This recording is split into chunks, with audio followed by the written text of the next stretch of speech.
dos últimos dias, o nosso canal Ambiente e Cidadania vem se dedicando a dois temas principais. O projeto de construção da Ferrogrão e o colapso da civilização. Agora, o que a gente vai fazer é juntar os dois assuntos.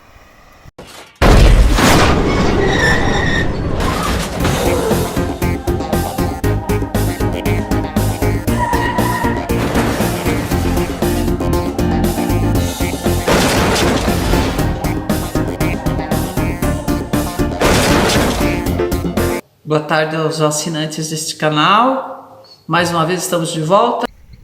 As pessoas, de modo geral, quando falam com um colapsista, querem saber de datas, né? Quando é que vai ser esse tal desse colapso?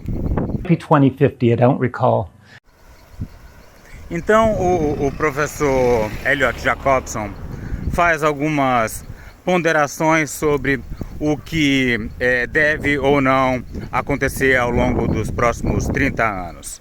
E 2050 também foi a base da análise de um artigo Critical Transitions in the Amazon Forest System, publicado na revista Nature, respeitadíssima.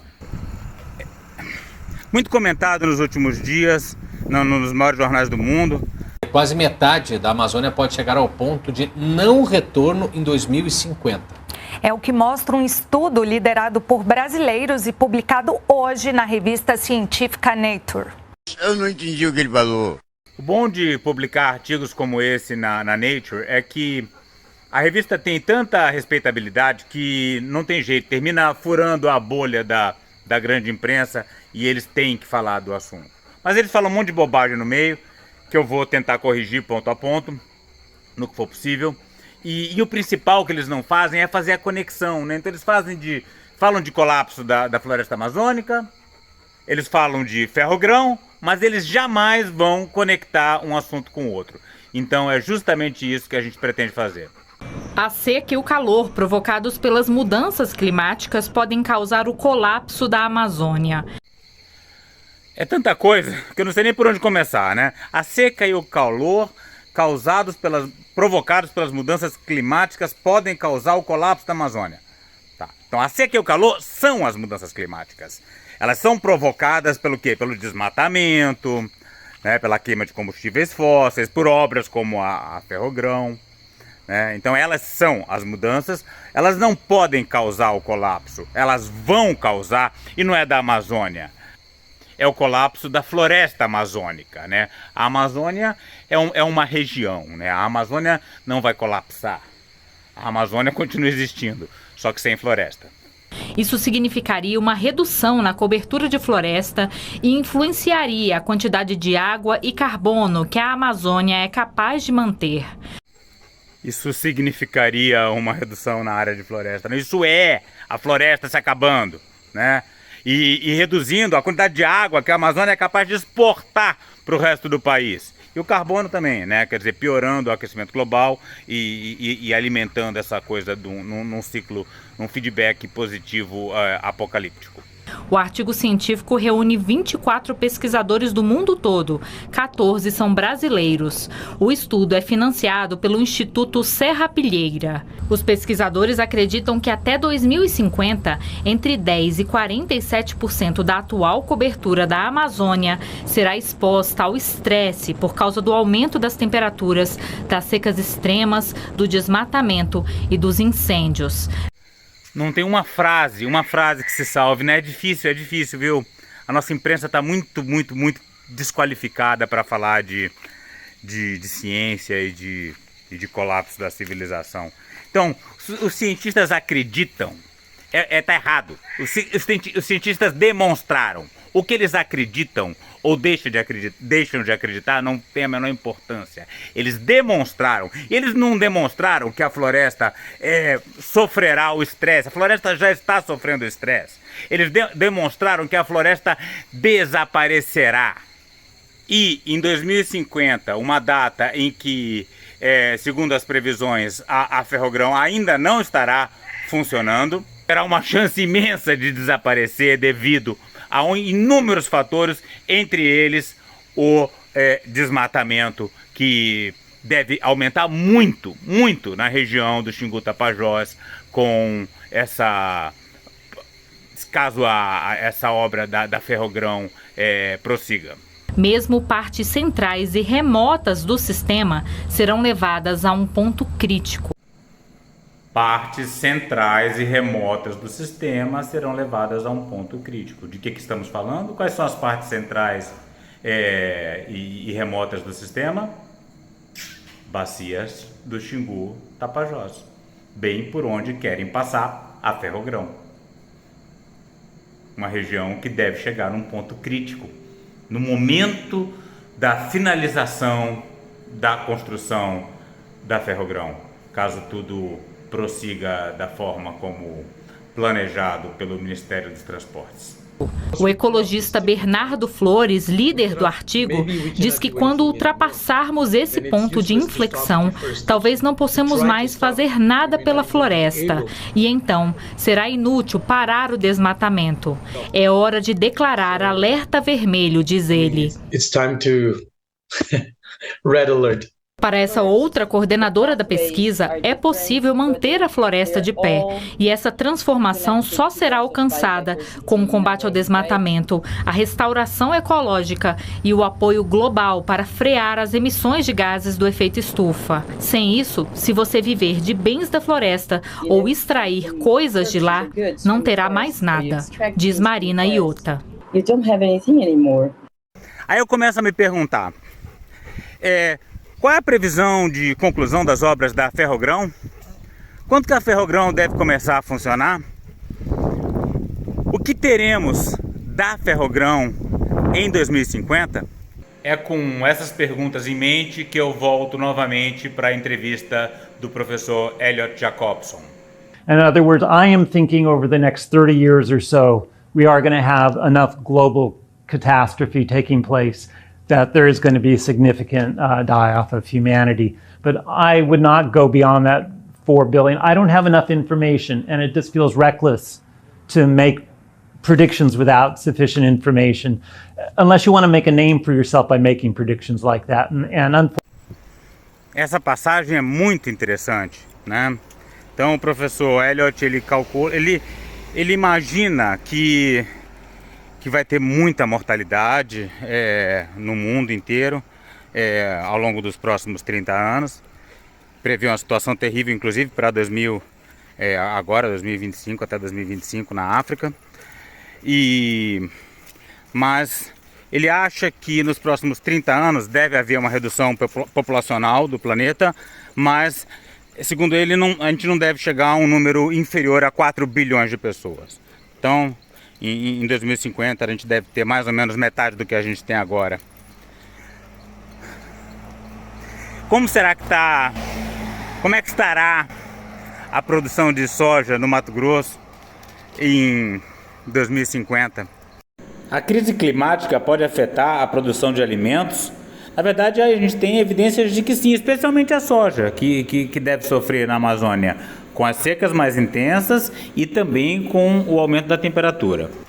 Vale a pena a gente destruir a nossa esperança de algum equilíbrio climático com a preservação da Amazônia, construindo uma estrada de ferro que vai cortar essa floresta, que já está chegando, ultrapassando o seu ponto de não retorno? Ele também comentou que não faz sentido, ele não tem informação suficiente para fazer previsões mais precisas e ninguém tem. E quem fizer uma previsão excessivamente precisa, certamente está querendo fazer um nome ou vender vaga em programa de arrebatamento. Tudo para acontecer entre 5 e 10 anos. Fortunately, a lot of people do. So it'll be famine, it'll be disease. It's going to be famine, disease, war, heat, Yeah, there are many direct causes. Então, então o professor Elliott ele fala sobre então o que vai matar mesmo essas pessoas, né? Do que elas vão morrer, né? E ele fala em 4 fatores, né? Fome, doença, guerra e calor. Vamos analisar cada um deles em relação à viabilidade da ferrogrão. Fome. Fome, ferrogrão, né? Se o mundo vai ter fome, uma ferrovia para carregar grão. Pode funcionar. Funcionar para o agro e para os investidores, né? Porque é uma rodovia, é uma ferrovia para levar comida para fora do Brasil, né? Vai funcionar para o povo brasileiro que vai estar passando fome? E não, também acho que não, porque se você parar para pensar, essa ferrogrão é para levar grãos, né? Qual o objetivo desses grãos? Para que eles são usados, né? Para alimentar porcos, para fazer ração, alguma coisa vai para alimentação humana, mas são comidas industrializadas também. Então a gente está cansado de saber que o ser humano pode, deve e sempre sobreviveu com a comida que tem ao seu redor, né? Que está perto de si. A gente sabe, o professor fala isso em outra entrevista também, a gente sabe disso faz tempo, que a gente deveria se alimentar, não deveria nem se locomover muito longe de si, assim, deveria se alimentar com o que está perto de si. Então, de qualquer forma, o princípio que está por trás dessa necessidade de levar grãos para o outro lado do mundo, ele está tudo errado. Não é para alimentar pessoas, não é pela humanidade, é em cima de um sistema que está tudo errado. Doença ali no meio ali isso aí é de menos, né? A soja vai passar dentro do vagão, né? Não vai incorporar nenhuma doença, não. Acho que doença não tem problema não. Não tem problema novamente para os investidores, né? Para os mercados que vão comprar esses grãos, né? Agora você ter um rasgo de degradação ambiental passando pelo centro da Amazônia, é mais febre amarela, é mais malária, é mais dengue, todas essas coisas, essas doenças tropicais que martirizam o povo brasileiro. Então, novamente, parece bom para os investidores, parece ruim para o povo brasileiro. E também, Rodolfo, ao promover o desequilíbrio da floresta, a promover a destruição da floresta, está promovendo um desequilíbrio geral que vai multiplicar a quantidade de doenças de qualquer forma, né? De qualquer forma, é um vetor de doenças indireto, que se não for direto, é indireto. Qual é o terceiro? Guerra. Olha, o Brasil é bastante estável, né, do ponto de vista da geopolítica mundial, né? E a ferrogrão vai passar bem pelo meio do Brasil ali, né? Ali um pouco ali atrás de mim, eu tô aqui no Xingu, né? Na beira do rio Xingu, naquela direção a ferrogrão. Termina ali em Santarém, não muito longe daqui. Não, eu acho que guerra também não é um problema não. Quer dizer, guerra não é um problema do ponto de vista dos investidores da ferrogrão, né? Os investidores internacionais que querem ver, enfim, ganhar com aquela obra de infraestrutura, né? O pessoal da Cargill, o pessoal do agro, né? Agora, do ponto de vista da violência interna do Brasil, aí sim, basta a gente ver o que aconteceu aí nos protestos antidemocráticos, né, de 8 de janeiro, em que teve uma participação imensa de empresários do agro, justamente ali na BR-163, onde a gente teve os principais focos de resistência, né? Então é esse pessoal que a gente vai vitaminar com a construção da ferrogrão, né? Gente como empresários golpistas, garimpeiro, que é ligado a tráfico de droga, todo tipo de crime que floresce como nunca atualmente na região da BR-163. Sabe, Rodolfo, quando você fala da região da BR-163 e dos empresários golpistas que estão envolvidos no projeto, né, em forçar a barra da construção da ferrogrão, eu fico imaginando que um monte de empresário golpista ao longo de quase 1.000 quilômetros de construção da Ferrogrão, fomentando, né, a sociedade, os pequenos municípios que estão no caminho, né, para que essas pessoas forcem a barra. Agora, você falou em quando a Ferrogrão vai começar a ser construída e quando ela é possível prever que ela vai terminar. Ora, se você... Todas os estudos que foram feitos têm em comum que a Ferrogrão deve começar, se aprovada, e se não for uma desistência, o governo não desistir dela, deve começar por volta de 2025. A ideia é que ela leve, no mínimo, entre 21 anos e 25 anos. Então vamos imaginar que ela comece a ser construída, isso é uma hipótese, porque eu acredito que ela não será construída, e depois eu explico por quê. Ela começa a ser construída em 2025 e termine em 2050. Nesses 25 anos, entre estudos ambientais, início, concessão, etc., até 2050, o que vai acontecer com a produção de grãos? Nós estamos falando de 25 anos entre o início e o término, estudados, não fui eu que estudei, foram os especialistas, os economistas que entendem que as dificuldades desse trajeto e os atrasos e as questões climáticas e as questões de superar os obstáculos do traçado devem levar, então, fará com que, se a Ferrogrão for realmente sair do papel, ela deve levar pelo menos 25 anos para ser construída. E eu volto a perguntar, nesses 25 anos, o que vai acontecer com a produção de grãos no norte do Mato Grosso em relação às mudanças climáticas? Nós estamos falando em eventos extremos, nós estamos falando em colapsismo. Pois bem, eu imagino, e a gente tem dados suficientes de estudos como esse que você está apresentando, de que existirá um problema muito sério na produção de grãos no norte do Mato Grosso.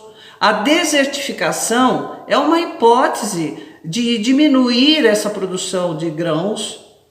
E os grandes eventos, como chuvas torrenciais, por exemplo, devem fazer com que a produção, que seria 2 vezes por ano, passe a ser uma vez por ano, se acontecer. Então nós estamos pensando, ou melhor, o governo está pensando em fazer uma ferrovia que no mínimo levará 25 anos para funcionar, né?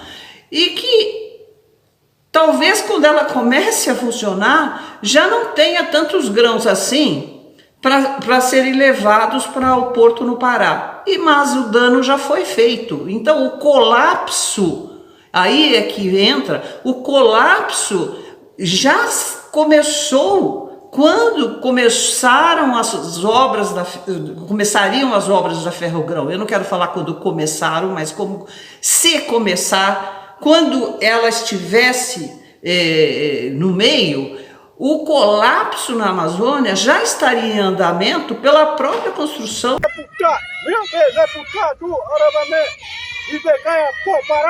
Para saber mais e participar dessa luta radical pelos povos indígenas, a floresta tropical e a biodiversidade de modo geral, inscreva-se no canal, deixe seu like e comentário.